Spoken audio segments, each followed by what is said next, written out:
Hey guys, and welcome back to another episode of Ames's Corner. How are you guys doing today? So, part 2 on the old Honda here. I don't know if I showed as much of this as I probably should have, but we got all this radiator support welded in yesterday. You can't even tell this thing had ever been through the cabbage. I don't remember how bad all of this was. You know, but you guys saw that on the time lapse yesterday. Today is getting this bumper back in here.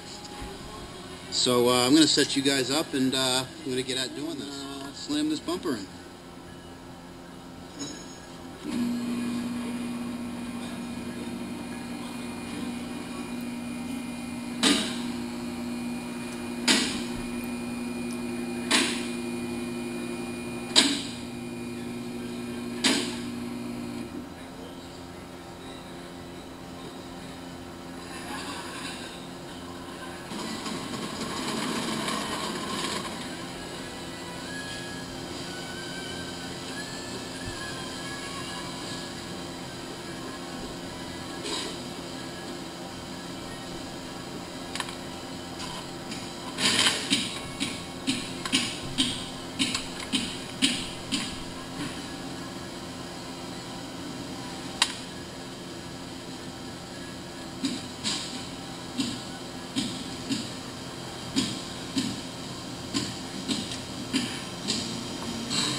This is the moment of truth right here. Is everything going to fit? Is it going to fit or not? I think it's going to fit just fine.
We actually keep an assortment of all the different push pins you need.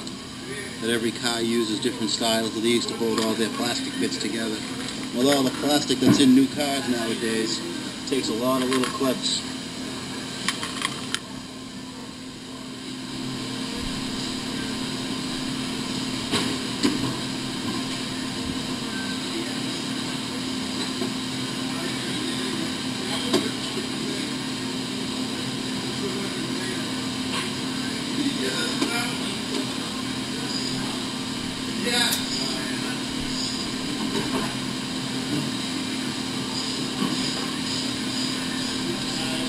The boss didn't say anything.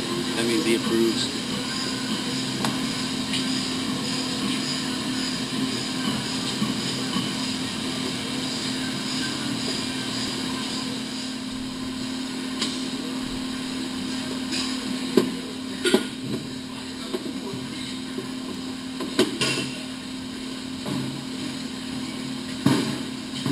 Fixing that way?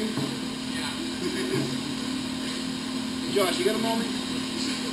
Anything to like $800. Yeah. That's it? I don't love your money. Town Fair ain't happy about it. I'm sure Town Fair ain't happy about that. $800 wing. Alright, come on. I gotta get this. Snap into that.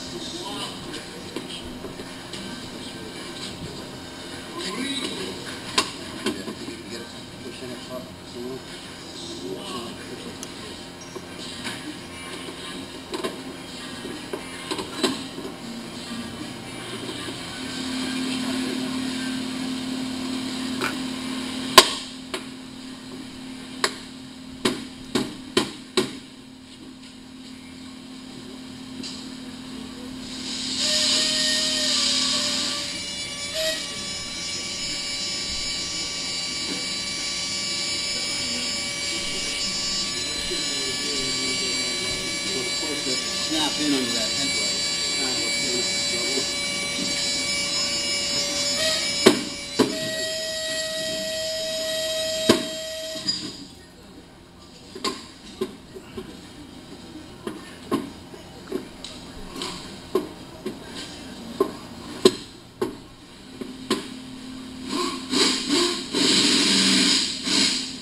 almost need 4 hands.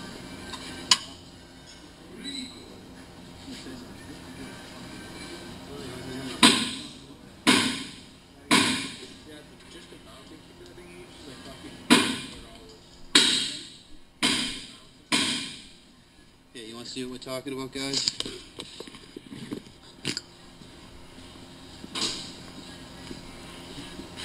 Right there. So what the mount, this right here, these mounts? The brackets and the rails that are on the truck are $300. Just for those, and this whole wing's $800. $800. $800 because of that. And that. Make sure your garage doors open all the way before you back out. That's the lesson of that story. But that was a little pain to get snapped in right there. Just a little tough. That's all right though. Let's hurry up and get this thing done. Hurry up and get this thing out of the cabbage, guys.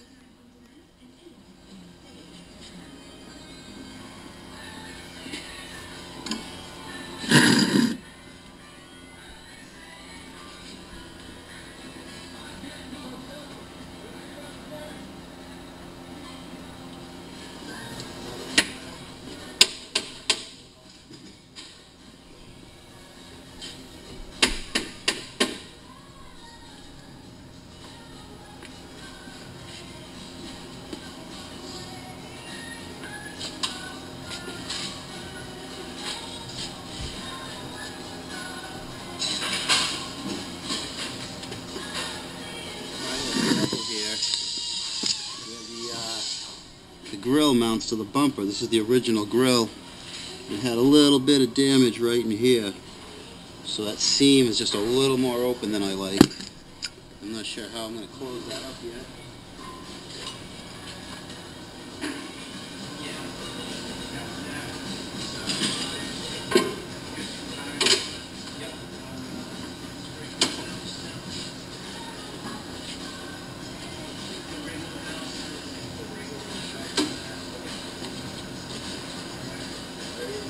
Hey Dave, got a little issue here.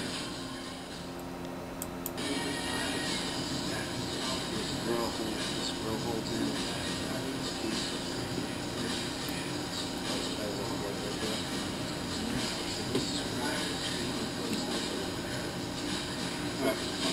No, I'm not getting it. Yeah. Good to go? Good to go. It's good enough for him, it's good enough for me.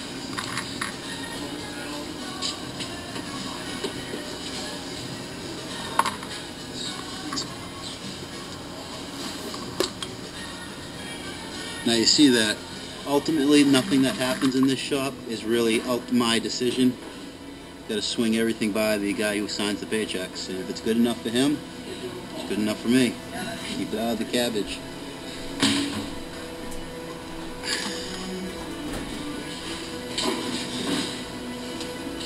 Now, do I want my own shop?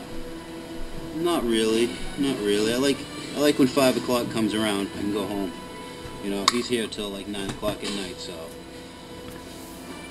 That being said, guys, I would, however, love my own private garage where I can do my own project cars in, but where I live right now, I just can't make that happen.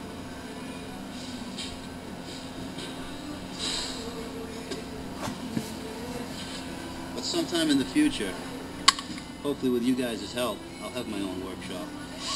If I get enough of you subscribers and enough YouTube cash rolling in, that could pay the rent on a garage, my own little shop. Then you'd see some really neat stuff getting taken out. But until that happens, I'm just going to keep these guys out of the cabbage as best I can. One at a time.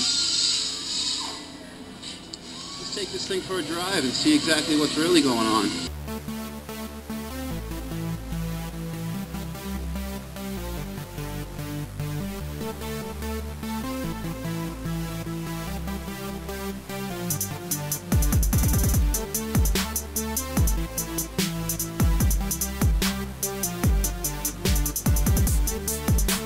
But looks pretty good, huh? At least the clean bits that I just put on. I wish it was a little cleaner, but that's what we get up here in New England. We get some messy jobs. Junior, can you let me out? You let me out? Alright, let me set you guys up for a second. I need both hands here.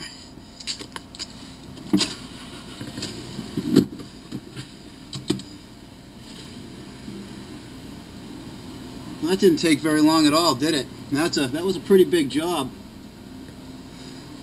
That was a pretty big job for someone that's never done a radiator support. That would be a big job. I've done a few.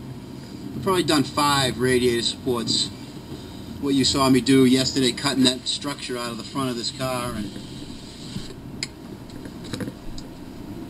and welding the new structure all in. So now basically what I'm doing is I'm just going to make sure the steering wheel's pretty straight and nothing's really bad bent in the chassis. We weren't really able to drive it without the radiators in it. You know, no coolant. You're just going to overheat it and ruin the motor. And customers don't like that kind. They don't like that kind at all. Here's the moment of truth.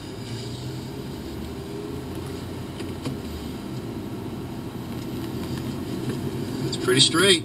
It's pretty straight, boys. I think this thing's going to be just fine. I think this car's going to be just fine. Did that on the cheap, too. You know, if this was an insurance job, this would have been like, you know, $3 grand or so. I think we did it for well under $1,000. Kept this one out of the cabbage.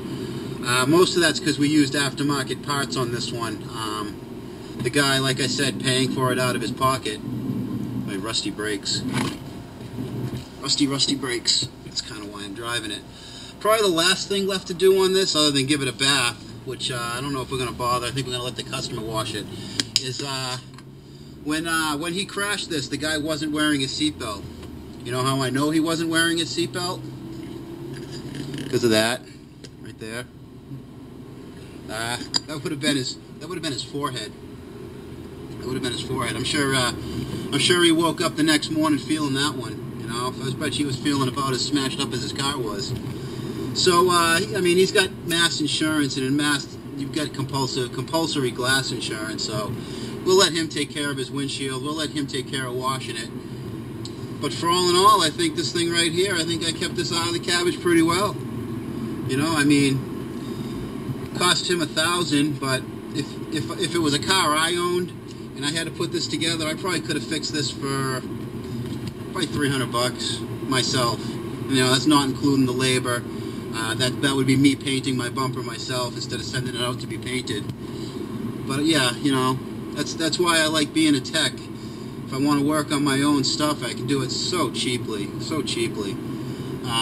Also, when you buy parts wholesale, like I get all my parts wholesale through the shop, and I'm not even going to tell you how much less it is than what you guys would pay for the certain parts from, you know, if you went to the same place I go to and paid retail. It's like almost 100% markup on some stuff, but that's what you get when you do, you know, tens of thousands of business with one company every year. You get the basement price, you get the end price. But that's how the system works. That's how the automotive garage wheels turn. Well, anyways, guys, let me get this thing done up, figure out the little bit of paperwork I got to do, and I kept this one out of the cabbage. Until next time, guys, you guys keep it out of the cabbage too.